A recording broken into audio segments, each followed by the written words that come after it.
নমস্কাৰ বন্ধু বান্ধৱীসকল, মোৰ নাম প্ৰাঞ্জল কুমাৰ শৰ্মা। মোৰ ইউটিউব চেনেল হেল্প অলৱেজ ফেলৰ পুনৰবাৰ স্বাগতম। এজনী উদ্যমী মহিলা যিগৰাকী ছোৱালী অৱস্থাৰ পৰাই টেইলৰিঙৰ কামৰ প্ৰতি তেওঁৰ এটা আসক্তি আছিল আৰু সেই আসক্তিটোক তেওঁ এটা বিজনেছ লাইনত লৈ গৈছে আৰু সেই বিজনেছক কৰি আজি তেওঁ সফল হৈছে। আৰু তেনেকুৱা এগৰাকী মহিলাৰ ওচৰলৈ আমি আজি লৈ যাম, আপোনালোকক চিনাকি কৰাই দিম তেওঁ কেনেকৈ এই টেইলৰিঙৰ ভাল পোৱাৰ প্ৰতি, তেওঁ টেইলৰিং বা কাপোৰ চিলাই কৰাৰ ভাল পোৱাটোৰ প্ৰতি তেওঁ কেনেকৈ ব্যৱসায়িক ভিত্তিত লৈ গৈছে আৰু উদ্যোগ এটা সৃষ্টি কৰিছে। য'ত আজি আমি আহিছোঁ, তেওঁৰ নাম হৈছে মল্লিকা আৰু এই মল্লিকাৰ ঘৰখনত আমি আজি আহিম আপোনাক দেখুৱাম তেওঁ তেনেকৈ আজি ব্লাউজ বা চিলাই মেচিনৰ জৰিয়তে তেওঁ নিজক প্ৰতিষ্ঠা কৰাৰ লগতে আনৰ কাৰণে আদৰ্শস্বৰূপ হৈ পৰিছে। আহকচোন চাওঁ তেওঁ কেনেকৈ আগবাঢ়িছে, কেনেকৈ তেওঁ সফল হৈছে, তেওঁৰ পৰা আমি জানি লওঁ। নমস্কাৰ, মোৰ নাম শ্ৰী মল্লিকা তালুকদাৰ। মই লেডিজ টেইলৰিঙৰ কাম কৰি আছোঁ। বাকী মই 2016 পৰা এইটো শিকি আহিছোঁ। নেক্সট আপোনাৰ RCT শিকিলোঁ 2018 চনত আৰু তেতিয়াৰ পৰাই মই কণ্টিনিউ এই লেডিজ টেইলৰিংখন কৰি আছোঁ। আৰু মোৰ লেডিজ টেইলৰিংখনৰ নাম হৈছে ৰূপাশ্ৰী লেডিজ টেইলৰিং আৰু মোৰ ঘৰ হৈছে নলবাৰীত দৌলগোবিন্দপুৰ টাউন হয় আৰু 6 নম্বৰ ৱাৰ্ড।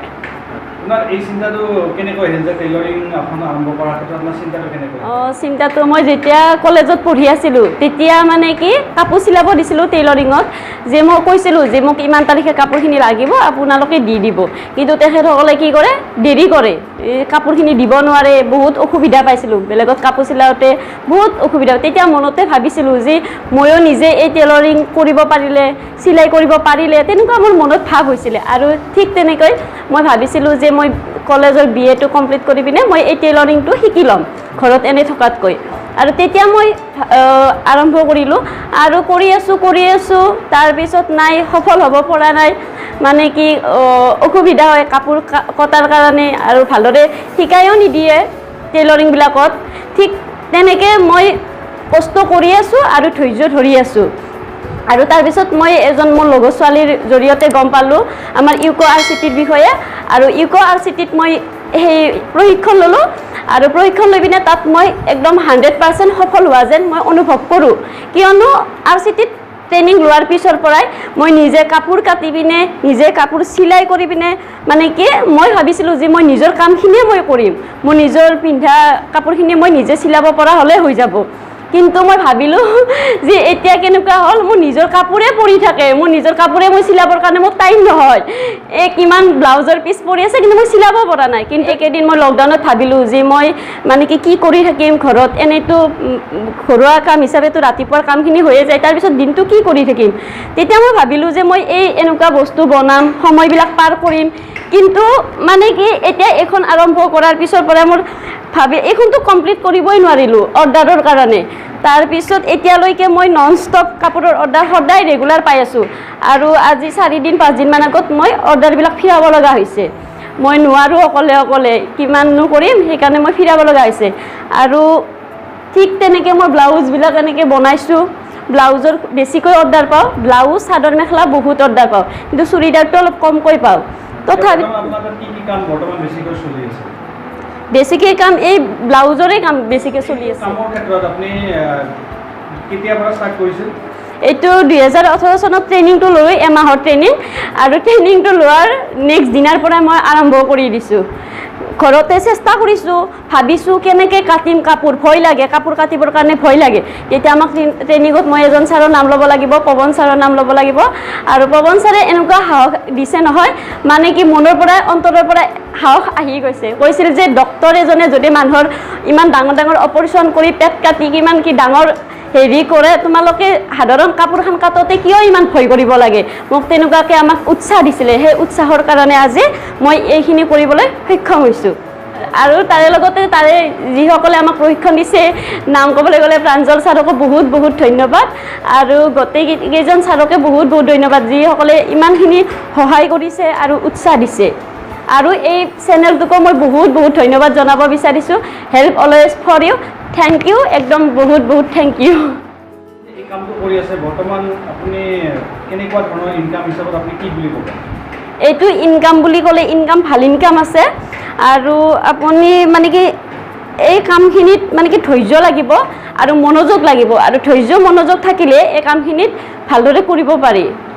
আপোনাৰ এতিয়া বৰ্তমান আপোনাৰ যিটো ধৰক আপুনি কৈছে লকডাউনৰ সময়ত আপোনাৰ কিবা প্ৰব্লেম পাইছিল নেকি এইটো কাম কৰাৰ ক্ষেত্ৰত? নাই প্ৰব্লেম পোৱা নাই একো। মই তাৰমানে কাপোৰ কিছুমান মই ষ্টক কৰি থৈ দিওঁ, এই যে তলত আমি লাইলিঙৰ কাপোৰবিলাক লগাওঁ সেইবিলাক তাৰমানে মই ষ্টক কৰি কিনে আনি থৈ দিওঁ, কিয়নো কেতিয়াবা কিবা বন্ধ হ'ব পাৰে, কিবা পাৰে। মোৰ আগৰ পৰা মনত মোৰ এনেকুৱা ভাৱ চলি থাকে, যদি কিবা কাৰণত দোকান পোহৰ বন্ধ হৈ যায়, মই এই কাপোৰবিলাক মই চিলাব লাগিলে ক'ত কেনেকৈ কাপোৰ পাম, সেই বুলি মই চব কালাৰৰে টাকুৰি মই এইবিলাক ষ্টক কৰি থৈ দিওঁ, আৰু লাইলিঙৰ কাপোৰবিলাক ষ্টক কৰি থৈ দিওঁ। সেইকাৰণে মোৰ একো অসুবিধা হোৱা নাই। আৰু এই ক্ষেত্ৰত আপোনালোক কোনোবা সহযোগ কৰি আছেনে নে অকলে কামটো কৰি আছে? সহযোগ মানে মোৰ ঘৰখনে সহায় কৰি আছে, ঘৰখনৰ ছাপোৰ্ট আছে, মোৰ মা, মোৰ দেউতা, আমাৰ গোটেইকেইটাই ছাপোৰ্ট কৰি আছে। নৱপ্ৰজন্মক কিবা ক'ব বিচাৰে নেকি? অঁ, মহিলা অথচ ঘৰত আছে, তেওঁলোকে টেইলৰিং কৰিব বিচাৰে বা ঘৰতে মেচিনটো থাকে, তেওঁলোক কি ক'ব বিচাৰে? নিশ্চয় ক'বলৈ চেষ্টা কৰিম। মানে কি বহুত ছোৱালীয়ে মানে কি কৈ থাকে একো কাম নাই, কি কৰিম, একো দেখোন কৰিব লগা কামেই নাই, এই কাম হৈছে। বহুত ছোৱালীকে তেনেকুৱাকৈ মই দেখা পাওঁ বা গম পাওঁ।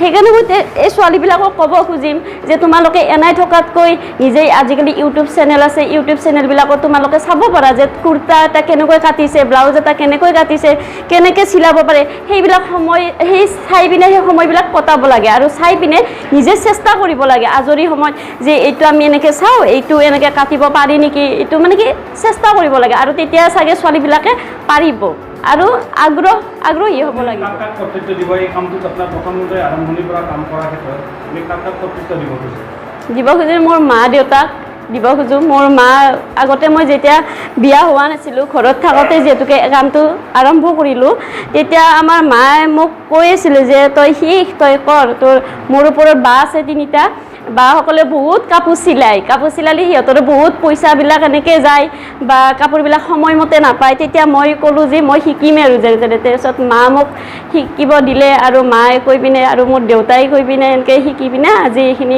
কৰিব পাৰিছোঁ। এই ক্ষেত্ৰত আপোনাৰ আৰু এটা আমি কথা ক'ব বিচাৰোঁ যে বৰ্তমান সময়ত বিশেষকৈ যুৱক যুৱতীসকলে চৰকাৰী চাকৰি বা চাকৰিৰ পিছত দৌৰি থাকে।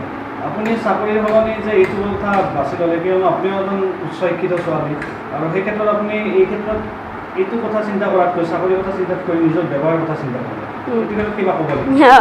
ক'ব বিচাৰিম মানে কি, মই এই যে কামটো কৰি আছোঁ নহয়, চাকৰি এটা হ'লে কিছুমান কিবা কিবি দায়িত্ব আহি পৰে, আৰু চাকৰিৰ পিছত দৌৰাতকৈ যদি নিজে এটা কিবা হাতৰ বিদ্যাটো মানে কি বিদ্যাটো নিজে সংগ্ৰহ কৰিব পৰা বস্তু, মই এই বিদ্যাটো সংগ্ৰহ ল'লোঁ, আৰু এতিয়া মই এই যে কামটো কৰি আছোঁ, সঁচাকৈ মই আজি ইচ্ছা গ'লে মই শুবও পাৰিছোঁ যে মই এতিয়া নকৰোঁ, ৰাতি কৰিম, সেই বুলি মই শুই থাকিলোঁ। কিন্তু মানে কি চাকৰিটো কেনেকুৱা বস্তু, যাবই লাগিব, কৰিবই লাগিব, সেনেকুৱা এটা। আৰু পইচা মানে কি সকলোতে পইচা আছে, আপুনি ইটো কৰক সেইটো কৰক, আজি পাৰ্লাৰ হওক, টেইলৰিং হওক, ফেব্ৰিকৰ এই চাদৰ মেখেলা ডিজাইনিং কৰা, এই যিকোনোৱেই কামেই হওক, সকলোতে পইচা আছে। কিন্তু আপোনালোকে কি কৰিব লাগিব, কষ্ট কৰিব লাগিব, আৰু ধৈৰ্য ধৰি পিনে এই কামবিলাক কৰিব লাগিব, আৰু তেতিয়া নিশ্চয় সফল হ'ব। আৰু মই ভাবোঁ মোক চাকৰিৰ প্ৰয়োজন নাই, আৰু মই চাকৰি কৰাৰ মোৰ ইচ্ছা নাই। মোৰ ভৱিষ্যতলৈ প্লেনিং এইটোৱে আছে যে মই এখন ভাল টেইলৰিং খুলিম, আৰু ট্ৰেইনিং চেণ্টাৰ কৰিম, তাত মানে কি মানুহ ৰাখি দিম, আৰু এনেকৈ কৰিম বুলি মনতে ভাবি থৈ দিছোঁ। আৰু বৰ্তমান সময়ত আপুনি এই যে কামটো কৰি আছে, কিবা ডিপাৰ্টমেণ্টেল কিবা ছাপোৰ্ট বা আপোনাৰ কিবা বেংক লোন আদিৰ কথা চিন্তা কৰিছে নেকি বা পাইছে? এতিয়ালৈকে তেনেকুৱা একো লোন পোৱা নাই, আৰু এতিয়া বিচৰা নাই। আৰু মই এই টেইলৰিংখন মই যেতিয়া ডাঙৰ কৰিম বুলি মই ভাবিয়ে আছোঁ মনত, আৰু নিশ্চয় মই ডাঙৰ কৰিম, আৰু তেতিয়া মোক প্ৰয়োজন হ'ব, আৰু তেতিয়া মই নিশ্চয় মানে কি বিচাৰিব লগা হ'ব, আৰু বিচাৰি যাম। এয়া মোৰ শাহুমা, আৰু মোৰ মাই মোক এই কামত যথেষ্ট সহায় কৰি আছে। এই ক্ষেত্ৰত কি ক'ব বাইদেউ আপুনি? আপোনাৰ বোৱাৰীটো এনেকুৱা কাম কৰি আছে, আজিকালি আমি দেখা পাওঁ যে বোৱাৰীয়েকক কামৰ সলনি পাকঘৰত বেছিকৈ লগা, আৰু আপুনি ওলোটাই মানে বোৱাৰীক বেছিকৈ মানে কামৰ প্ৰতি উৎসাহ দিছে, নিজে পাকঘৰত কাম কৰি আছে, কি ক'ব এতিয়া? মই ভাবোঁ এজনী বোৱাৰী অকল পাকঘৰটোত সোমাই থাকিলেই নহ'ব, তেওঁ বাহিৰৰ কিবা যদি কৰিব পাৰে ঘৰখনৰ কাৰণে বা তেওঁ নিজৰ কাৰণে, সেইটো কৰাটো আমি বিচাৰোঁ। সেইকাৰণে মই তেওঁক এইবিলাক হাকা বাধা নিদিওঁ, আৰু ক'ৰবাত মিটিং থাকিলেও আপোনাৰ মানে অফিচত কিবা মিটিং থাকিলেও মই যাব দিম। আৰু মই এই ক্ষেত্ৰত মই আগুৱাই যোৱাৰ কাৰণে তেওঁক মই যথেষ্ট সহায় কৰিম বুলি ভাবোঁ, আৰু আগলৈকেও কৰিম মই। এয়া মোৰ শহুৰ দেউতা, আৰু দেউতায়ো মোক যথেষ্টখিনি সহায় কৰি আছে। এই ক্ষেত্ৰত কি ক'ব বিচাৰে? আপোনাৰ বোৱাৰীটো কাম কৰি আছে এনেকুৱা?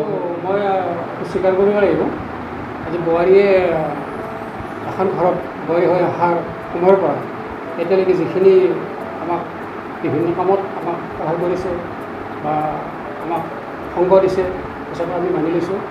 আৰু বৰ্তমান তেখেতে আপোনাৰ এই মেচিন লৈ চিলাই মেচিন লৈ তেখেতে যথেষ্ট নিশালকে কাম কৰে। ওচৰৰ ৰাইজৰ পৰা তেওঁ যথেষ্ট ছাপোৰ্ট পাইছে।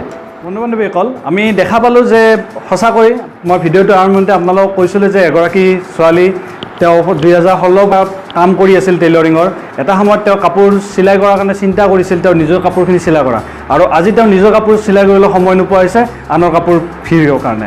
অৰ্থাৎ ঘৰত থাকি যি সময়ত মোবাইল বা আমি টিভিৰ লগত ব্যস্ত হৈ আছোঁ, বহুতে আমি কাম বিচাৰি আছোঁ, চাকৰিৰ পিছত দৌৰি আছোঁ, আৰু তেনেস্থলত নিজৰ ঘৰত থাকি কাম কৰি পেলাই নিজৰ ঘৰখনক চোৱা চিতা কৰাৰ লগতে আনৰ কাৰণে তেওঁ ৰাস্তা সৃষ্টি কৰাৰ চিন্তা কৰি আছে। আৰু সেই ক্ষেত্ৰত তেখেতৰ লগতে তেখেতৰ ঘৰখনক যথেষ্ট আমি ধন্যবাদ দিব বিচাৰোঁ। আৰু যদি বন্ধু বান্ধৱীসকল আপোনালোকে এই ভিডিঅ'টো ভাল পাইছে তেতিয়াহ'লে প্লিজ লাইক, শ্বেয়াৰ আৰু ছাবস্ক্ৰাইব কৰিবলৈ নাপাহৰিব। আৰু লগতে এনেকুৱা আমি যিখিনি মহিলা ঘৰতে আছে তেওঁলোকে বিভিন্ন ধৰণৰ প্ৰশিক্ষণ লয়। আজিকালি বিভিন্ন ধৰণৰ প্ৰশিক্ষণৰ অনুষ্ঠান আহি পৰিছে, যেনেকৈ ইউনিভাৰ্চিটি বা এনেকুৱা অনুষ্ঠান চব জেগাতে আছে। আপোনালোকে আগবাঢ়ি আহক আৰু লগতে সমাজৰ কাৰণে আদৰ্শ হৈ পৰক, আৰু ঘৰত থাকি আমাৰ ইনকামৰ এটা সুযোগ এটা বনাই লওক। আহক।